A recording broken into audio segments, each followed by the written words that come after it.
ఎవడనింది rowdy sheeter అని బయట అంటే పట్టించుకోను. వాడు కారుమూరి వెంకటరెడ్డి నన్ను రౌడీ షీటర్ అంటాడు. ఆ గొట్టంగాడు కొనికిస్కా గొట్టంగాడు లోఫర్ నా కొడుకు వాడు మాట్లాడతాడా వెంకటరెడ్డి గారు నా గురించి? వాడంతా వాడు బతికేంత గురు. దీని మీద కారుమూరి వెంకటరెడ్డిని ఇమీడియట్ గా పార్టీ నుంచి బర్తరఫ్ చేయాలా. భారతమ్మని తిట్టిన రోజు కారుమూరి వెంకటరెడ్డి గారు ఏమైండు? భారతమ్మని భయంకరంగా అసాసినేట్ చేసి మాట్లాడారు. వాడు కారుమూరి వెంకటరెడ్డి నన్ను రౌడీ షీటర్ అంటాడు. హైకోర్టు ఏం చెప్పింది?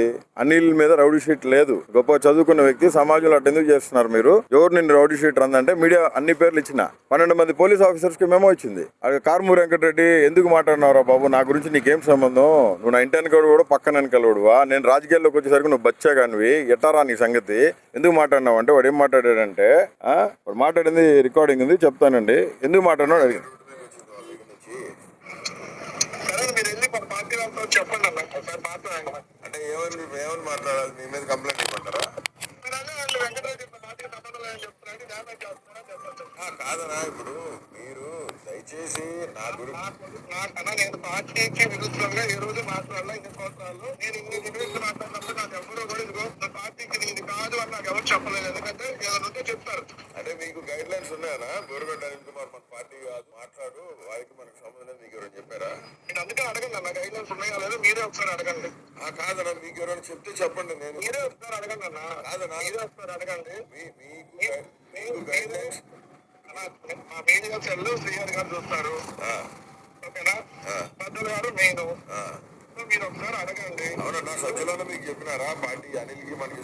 మీరు అడగండి, మీరు చెప్పండి ఒకసారి. ఇప్పుడు నాకు మీరు క్వశ్చన్ ఏది కాదన్నా, ఎందుకంటే మీరు నన్ను క్వశ్చన్ చేసినప్పుడు అలా అడగండి. మీకు మీరు పార్టీలో మీకు ఇవన్నీ వాళ్ళే చూస్తారు అంటున్నారు కానీ వాళ్ళకే చెప్పండి.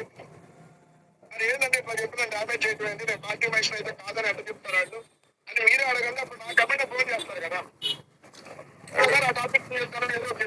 అంటే జగనన్నకు భారతమ్మకి చెప్పి మీకు ఫోన్ చేపించి అట్లా మాట్లాడుతుంది చెప్పించాలి మీకు, అంతేనా? నేను నాకు పర్లేదమ్మా.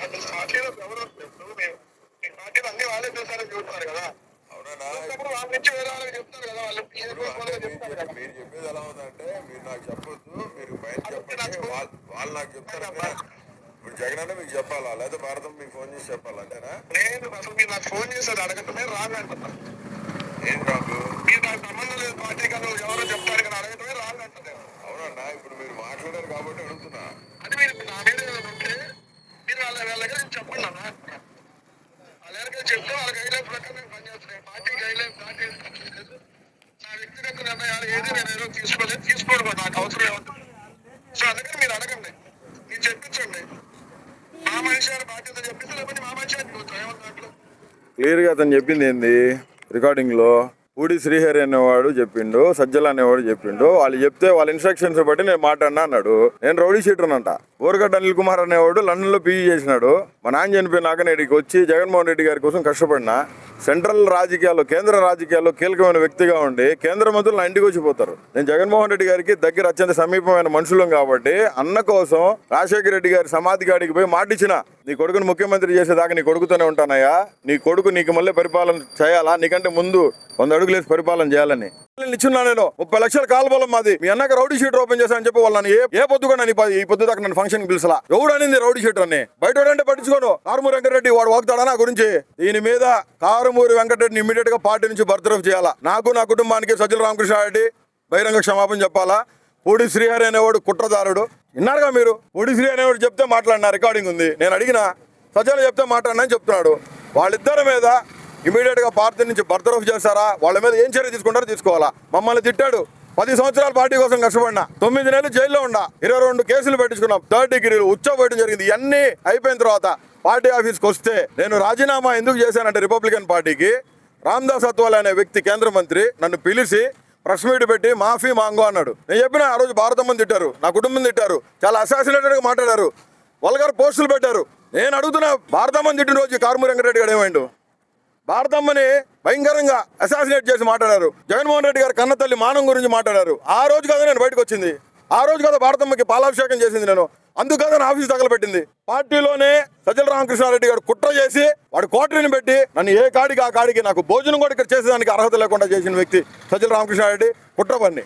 నేను ఒక దళితున్నానా? జగన్మోహన్ రెడ్డి గారు దళితులు మా మామూలని కాలర్ పట్టుకొని చెప్పిన వ్యక్తి. ఈ విషయాలు జగనన్నకు తెలియదు. పార్టీలో చాలా మంది ఇబ్బంది పడతా ఉన్నారు. 70% ఆఫ్ ఎమ్మెల్యేస్, మినిస్టర్లు అందరూ చెప్పుకోలేని పరిస్థితిలో ఉన్నారు. మాకందరికీ జగన్మోహన్ రెడ్డి నాయకుడు, సజ్జల కాదు. మేము పనిచేసిన జగన్మోహన్ రెడ్డి కోసం. జగన్మోహన్ రెడ్డి కోసమే పనిచేస్తాం, జగన్మోహన్ రెడ్డి కోసం ఇక్కడ చచ్చిపోతాం కూడా చచ్చిపోతాం. ఇక్కడ మాకు ఎవడు నాయకుడు లేడు, వైఎస్ జగన్మోహన్ రెడ్డి నాయకుడు, ఆయనే మాకు మూలం. జగన్మోహన్ రెడ్డి క్రెడిబిలిటీ అంతా దోచుకు తిని ఏం చేస్తాడండి ఇక్కడ కూర్చొని సజ్జల ఇస్త్రీ కొట్టేసుకొని నలగకుండా కూర్చుంటాడు. ఇక్కడ పార్టీ కార్యకర్తలు జెండా పట్టుకోమని చెప్పండి, తిరగమని చెప్పండి. సజ్జల రామకృష్ణారెడ్డి ఏ పొద్దుైనా సరే జెండా పట్టుకొని 1 కిలోమీటర్ నడిచిన బాపుతుందా? జగన్మోహన్ రెడ్డి గారి కోసం ర్యాలీలు చేసింది మేము, కోట్ల రూపాయలు ఖర్చు పెట్టింది మేము గుడ్డలు చించుకున్నాం. మమ్మల్ని గుద్దవాళ్ళు కొట్టినారు, మమ్మల్ని భయంకరంగా కొట్టినారు, మమ్మల్ని చించారేసినారు పోలీసు వాళ్ళు. 22 కేసులు పెట్టించుకొని 9 నెలలు జైల్లో ఉండేస్తే నాకు ఇక్కడ ఆ గొట్టంగాడు కొనికిస్కా గొట్టంగాడు లోఫర్ నా కొడుకు వాడు మాట్లాడతాడా వెంకటరెడ్డి గారు నా గురించి? వాడెంత వాడు బతికెంత గురు, కడుపు కాలిపోతుంది. రోడ్డు మీదకి వచ్చింది నా ఫ్యామిలీ అంతా. నా అకౌంట్స్ బ్లాక్ చేశారు, నా కంపెనీలు 2 సాఫ్ట్వేర్ కంపెనీ, నా భార్య ఒక ఫ్రీడమ్ ఫైటర్ గారి మనవరాలు పుట్లా సుబ్బయ్య, ఒక చరిత్ర నా కుటుంబం. అత్తింట్లో ఏమని తలపెట్టుకోవాలా? మా మామ అడిగినాడు, అయ్యా బయట వాళ్ళంటే సరే సొంత ఇంట్లో వాడే నీ గురించి రౌడీ షీట్ అని మాట్లాడితే ఏంది బాబు ఇది, నీకు మద్దతు లేదా? మళ్ళీ వాడిని సాక్షిలో కూర్చోబెట్టి రోజు వాడు వెంకటేశ్వర స్వామిని పూజించినాడు, వాడిని పూజిస్తా ఉన్నారని నేను భారత మేడం గారు కూడా అడుగుతాను, భారతకని అడుగుతా ఉన్నా నేను. మీరు వాడి మీద కఠిన చర్యలు తీసుకోవాలక్క. నేను సజీవుడాన్ని దేవుడి సాక్షి చెప్తున్నా, నేను ముక్కు స్విచ్ చేయడానికి రాలా. జగన్మోహన్ రెడ్డి ప్రియ శిష్యుడుగానే ఇక్కడ వచ్చి కూర్చున్నా, ఇది నా ఇల్లు కాబట్టి నేను గొడవ చేసేదానికి రాలా, మందితో రాలా, మార్పులతో రాలా. నేను నా భార్య వచ్చినాం, కంటికి కడుగుడు కారుస్తున్నాం. మమ్మల్ని ఈ రకంగా అవమానించి పార్టీ ఆఫీస్కి పిలిపించి 4 గంటలు కూర్చోబెట్టి అటు కూర్చోబెట్టి తెలుసా అనిల్ అంటాడు, డోర్ కాడికి పోతే 5 నిమిషాలు ఆగమ్మంటాడు. అట్లా 3 సార్లు కూర్చున్నా, కెమెరా చెక్ చెప్పండి లోపల. 4.5 గంటలు తిండి తిప్పులు లేకుండా లాస్ట్ పర్సన్ నేనే ఆ రోజు మాట్లాడింది. ఆ ఒక్క మాట చెప్పేదానికి నువ్వు 4.5 గంటలు కూర్చోబెడతావా? అదే అడుగుతున్నాను. నాకు సమన్యాయం జరిగేదాకా నేను ఇక్కడ నుంచి లేయను, ఏడే ప్రాణం అని నడుస్తాను. కానీ జగన్మోహన్ రెడ్డి గారు కారుమూరి వెంకటరెడ్డి అనేవాడిని బర్తరఫ్ చేయాలా.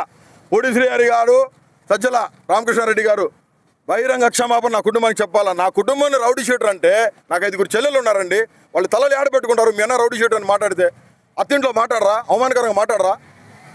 ఈ పరిస్థితుల్ని ఫేస్ చేస్తున్న మేము జగన్మోహన్ రెడ్డి గారు ఖచ్చితంగా న్యాయం చేస్తారని నేను ఇక్కడికి వచ్చినానండి. నేను పార్టీకి వ్యతిరేకంగా రాలేదు, పార్టీకి మీద గొడవ చేయడానికి రాలా.